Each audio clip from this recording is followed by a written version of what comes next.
अस्सलाम वालेकुम, कैसे हैं आप? उम्मीद करती हूँ सब ठीक ठाक होंगे। आज मैं बना रही हूँ अफ़गानी पुलाव। सबसे पहले जो है ना वो प्याज मैंने 2 बड़ी साइज़ के ले लिए और उनको मैंने हल्का सा गोल्डन ब्राउन सा करना है, बहुत ज़्यादा काला नहीं किया। और अब ये जो मेरे पास बीफ है ये मोटा मोटा बड़े साइज़ में कटा हुआ है। इसकी बोटियाँ थोड़ी सी अफ़गानी पुलाव में बड़ी होती हैं।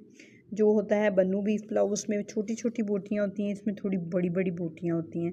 अब मैंने इसको अच्छी तरह से अपने जो प्याज है उसके अंदर अच्छी तरह से फ्राई कर लेना है। उसके बाद मैंने इसके अंदर जो है थोड़ा सा अदरक और लहसुन का जो है पेस्ट वो डाला है।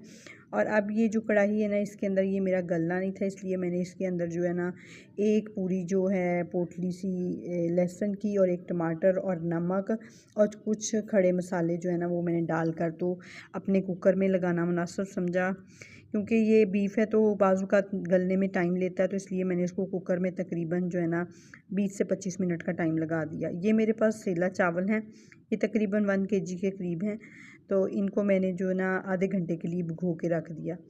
अब जो मेरा बीफ है ना ये तकरीबन तैयार हो चुका था, फिर भी मुझे इससे भी ज़्यादा टेंडर और ज़्यादा जो थोड़ा सा नरम और गला हुआ चाहिए था, तो मैंने मज़ीद दोबारा जो है ना 10-15 मिनट लगा दिया वेट इसको।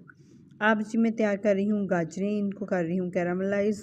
अब इसमें जो है ना थोड़ी सी चीनी और 1 चम्मच ऑयल का डालकर तो इसको हल्की आंच पर रख देंगे, ताकि ये जो है ना गाजर अंदर से नरम भी हो जाए और मीठी भी हो जाए।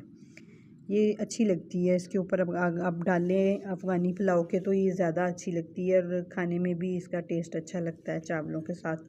अभी यखनी जो निकली है इसके अंदर मैंने कुछ ऐड नहीं किया, इसमें मैंने सिर्फ जो खड़े मसाले थे वो ही ऐड किए और अपने जो चावल थे भीगे हुए 30 मिनट तक मैंने इनको भिगोया था वो इनके अंदर ऐड किया।